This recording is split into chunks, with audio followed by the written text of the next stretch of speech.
All right, we're gonna go ahead and talk about the economics of sex and why women or females always feel like they got a bad deal.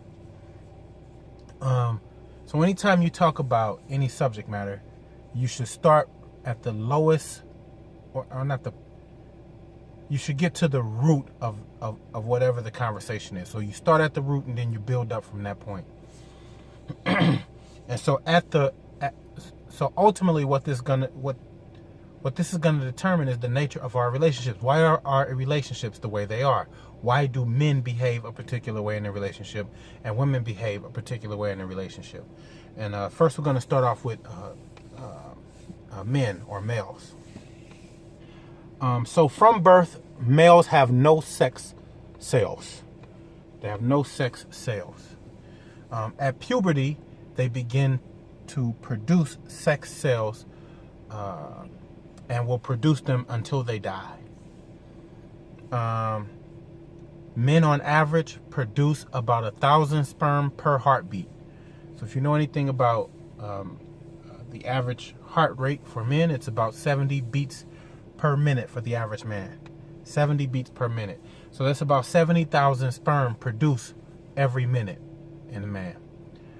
Now understand that only one sperm is needed to impregnate, to fertilize the egg. But in each ejaculation, men can produce anywhere from 150 million to 600 million sperm.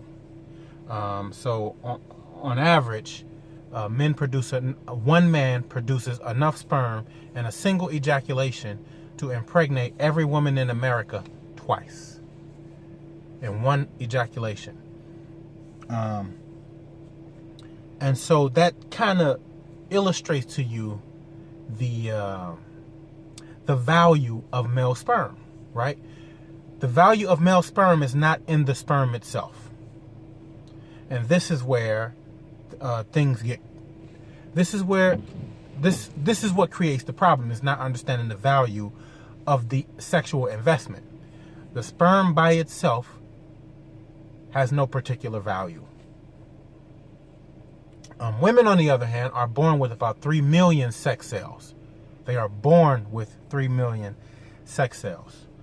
By the time they reach puberty, which is when they begin to menstruate, they have about 300,000 left. So from the time they were born to the time they reach puberty, they've lost about 2.7 million eggs. They've lost. They're just kind of depleted. And then over a lifetime, a woman's probably going to have on average about 360 cycles. Of those 360 cycles, the most fertile woman probably has the capacity to give birth to about 20 children. But given the circumstance, the economic and socioeconomic context in which she exists is going to determine what that number is going to be. But I don't know what the average. I guess the reason the socioeconomics is important is because it's going to determine. Again, it's going to determine what the average is going to be, not the biology. The biology is not going to determine, because you have to factor in birth control and all these other factors that determine when a woman decides to have children. Now, because the eggs are rare and depleting, they are of much greater value than sperm. The eggs are of much greater value than sperm. So when it comes to reproduction, every woman counts. When it comes to reproduction, every woman counts. Not because she's a woman, but because she has eggs. And I'll explain a little more about that later, so that you can understand why the eggs count, not necessarily the woman. But since the woman has the eggs, then the woman becomes important part of this whole conversation. So I like to break it down in a more layman term to describe it as men bring to the sexual market peanuts. Women bring to the sexual market Bentleys. And so when there's a negotiation between the sexes, one party is bringing peanuts, the other party is bringing a Bentley. And so you can understand then why men don't make the sexual investment that women do. For women, sex is a very high investment because of the value of the eggs. The value of the eggs being the Bentley. When she brings the Bentley to the table, to the negotiating table for sex, and men bring peanuts, to suggest that men are going to make sound and valid decisions when all he has to bring to the table is peanuts and she's bringing the Bentley, he'll never make the decision regarding sex that she'll make, because he doesn't need to make the investment that she does. So what does this mean?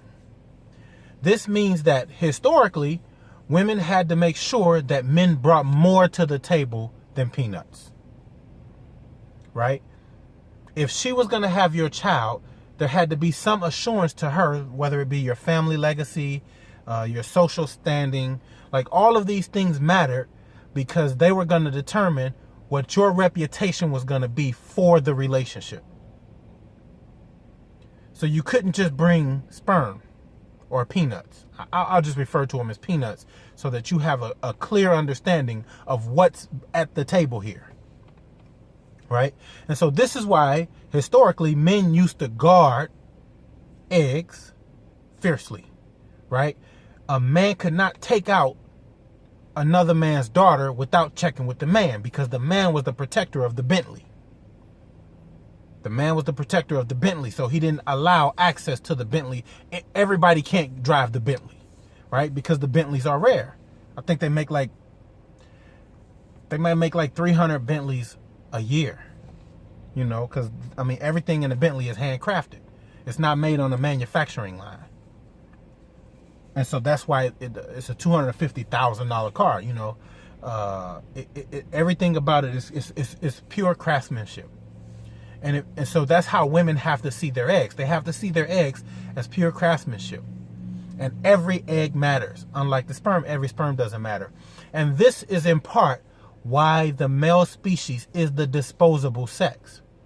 Because logistically, we could eliminate 90% of the male population and still be fine as a species. Now, the remaining 10% will be very happy, right? But nevertheless, we just don't need so many men based on the number of sperm each man carries within him.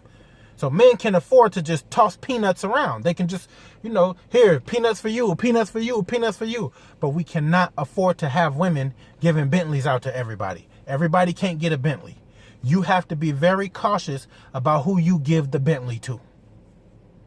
That's the value of your sexual negotiating chips. Your chips are Bentley, his chips are peanuts. And so in order for a man to get access to the Bentley, he needs to bring something more than peanuts. He can't just bring peanuts to the table. And you have to check that before you give him access to the Bentley. Before you give him access to the Bentley. And so understand that when you say if men don't want kids, they should keep it in their pants. It's a silly statement.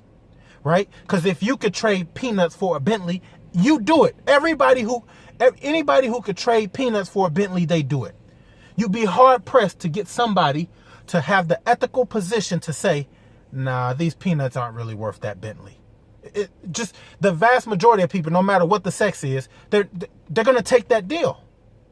And so it's the responsibility of the Bentley owner to make sure that the Bentley is getting its just due. And that unfortunately lays in the hands of the women, which is why in Western society, we have concluded that her body, her choice, right? Because her sexual investment is significantly higher than his sexual investment. It's significantly higher. And so when people say it's a shared experience, no, it's not a shared experience. It's not a shared experience if I bring to the table peanuts and you bring to the table a Bentley. That's not a shared experience. Somebody getting jacked. Somebody getting hustled. And this is why you have men not being responsible. They don't have to be. They don't have to be responsible when all they're allowed to negotiate with is peanuts. I mean, literally, most of these men, when these women talk about these deadbeats, what they're essentially telling you is they had a baby with a man who had nothing to offer but sperm. He had no intellectual capital. He had no social capital. He had no economic capital.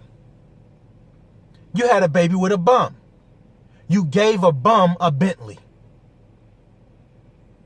And a bum should be expected to trash a Bentley. That's why you don't give a bum access to a Bentley, because a bum would trash a Bentley.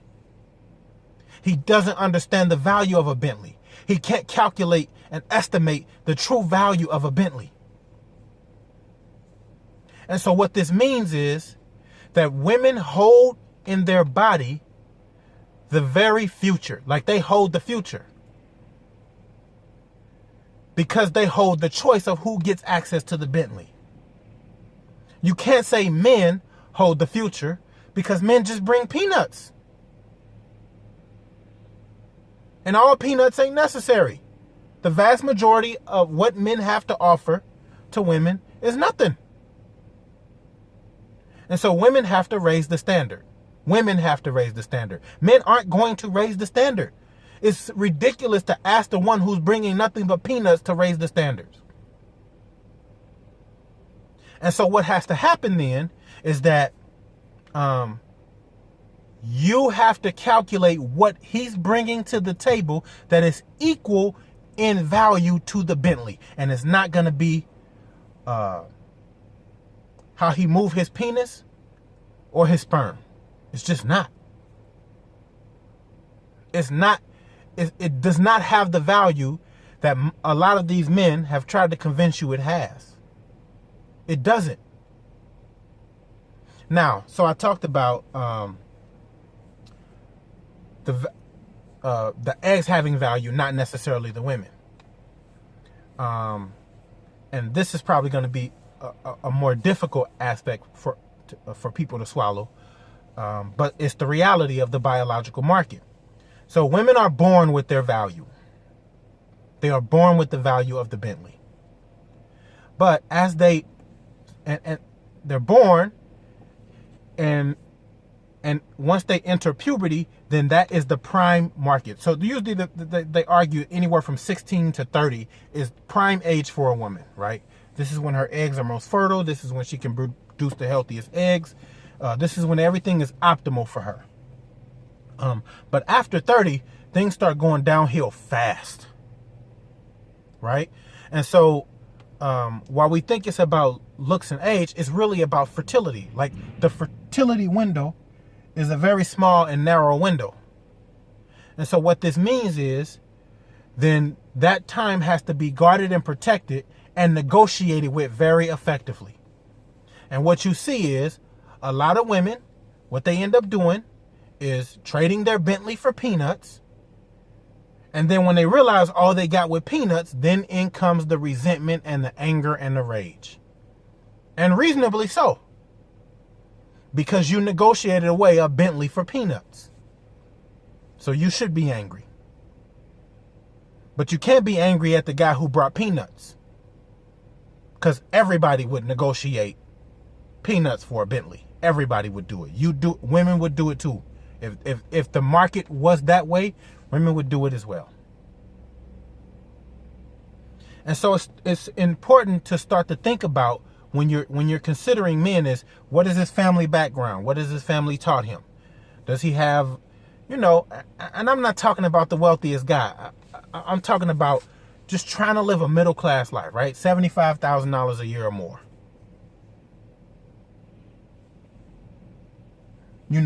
Does he have a 401k? How much equity does he have in his property? If he doesn't have a property, does he have a down payment for a property?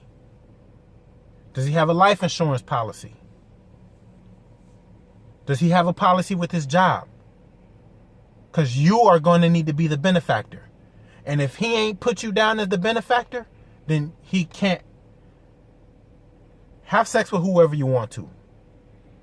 But everybody can't be blessed to have children. And if a man has not made the investment to make what he has to offer on the table the equal value of the eggs themselves, then he can't have the eggs. He can have you, he can't have the eggs. And so what's happening is these women are wasting their value during their most fertile years, where they produce the highest quality Bentleys, and they're trading them off for peanuts. And then when they got nothing left but old Bentleys, right, which no one wants because they're new Bentleys. No one wants old Bentleys when there's new Bentleys. When you can trade peanuts for Bentleys, no one wants old Bentleys. But this is just something for you to think about. If you have any questions, put them in the comment section. And please like and share the video. Thank you.